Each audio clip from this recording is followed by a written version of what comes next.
5 brutal reasons you still suffer, and how to finally break free. What if the reason you keep suffering isn't because life is unfair, but because you've been lied to? Lied to about what strength really is, lied to about pain, lied to about healing.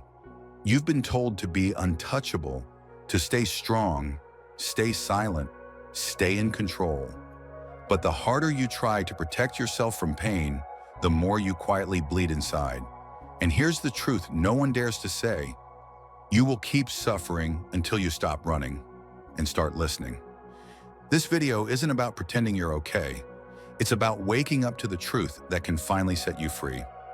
Let's dive into 5 brutal reasons you still suffer and the life-changing keys to stop it for good. Reason number 1. You run from pain instead of understanding it. Since childhood, you were taught to avoid pain at all costs, to smile when it hurts, to stay composed when you're breaking, to distract yourself, numb yourself, and move on quickly. But pain doesn't vanish when you avoid it. It multiplies. Carl Jung said it best. What you resist persists. Pain is not your enemy. It's a messenger, a teacher, a signal. When you ignore it, it goes underground, burrowing deep into your subconscious, shaping your fears, your triggers, your relationships. You end up reacting to everything, feeling attacked by life, controlled by emotion, but disconnected from its root. Real healing begins the moment you stop asking, how do I make this go away? And start asking, what is this pain trying to teach me? Because that ache in your chest, it's not weakness. It's wisdom, waiting to be heard. If this message resonates, take one small step. Subscribe to Soulful Wisdom Journey right now and allow yourself to finally be seen. Reason number 2, you think the enemy is outside you when it's already inside. You blame the world, the betrayal, the harsh words, the abandonment, the silence that shattered you. But none of it truly hurts unless it hits something already wounded. It's not what they did. It's what their actions awakened inside you. Old memories, forgotten grief, a fear of not being enough, a longing to be chosen, an echo of your childhood pain. As Jung reminds us, we are not what happened to us. We are what we choose to become.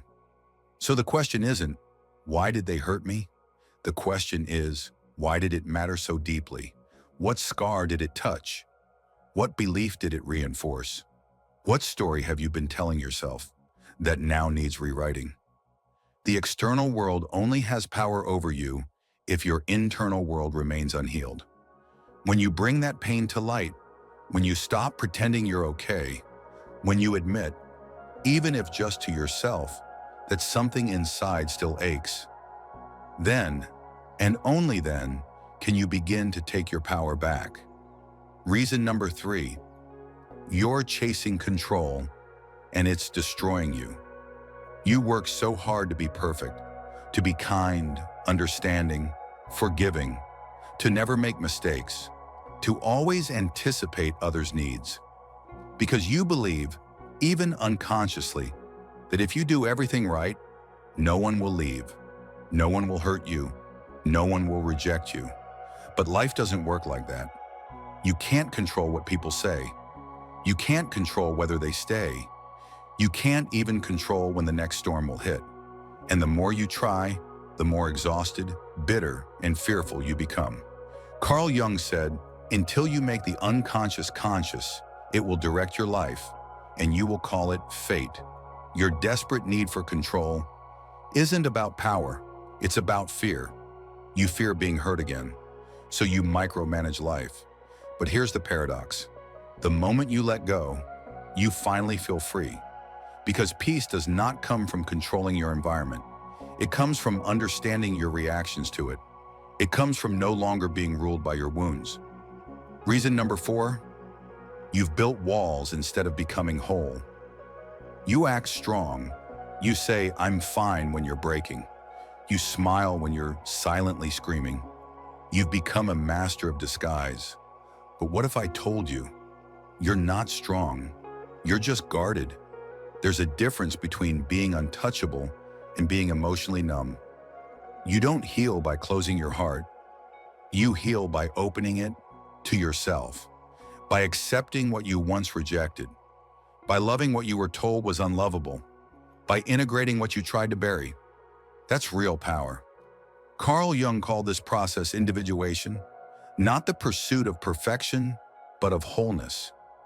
You are not here to be flawless. You are here to be real. Because when you embrace every part of you, the rage, the fear, the insecurity, the tenderness, you become grounded. You stop reacting. You start choosing. You are no longer a puppet of your past, but a participant in your future. And that, friend, is what it means to become emotionally untouchable. Reason number 5, you fear pain. When it's the key to your freedom, you were taught to see suffering as a sign of weakness, to fear sadness, to push away discomfort, to chase constant positivity. But Jung had a different view. He saw pain not as an enemy, but as a sacred threshold. He once said, "Depression is like a woman in black. If she appears, do not send her away. Invite her in. Offer her a seat. Listen to what she has to say." Pain is your soul's last resort to get your attention. When everything you've built starts to collapse, when you feel lost, uncertain, shattered, that is not your end. That's your awakening. Because in the ruins of who you used to be, you finally meet who you were meant to become. Letting go hurts. Breaking down feels terrifying. But it's in that space, in the dark, in the silence, in the ache, that transformation is born. Not in the light, but in your courage to enter the shadow. The more you run from pain, the more it chases you. But when you face it, truly face it, it loses its power, and you find yours. Final message: consciousness is the only real protection. You've tried to be stronger, more guarded, more together.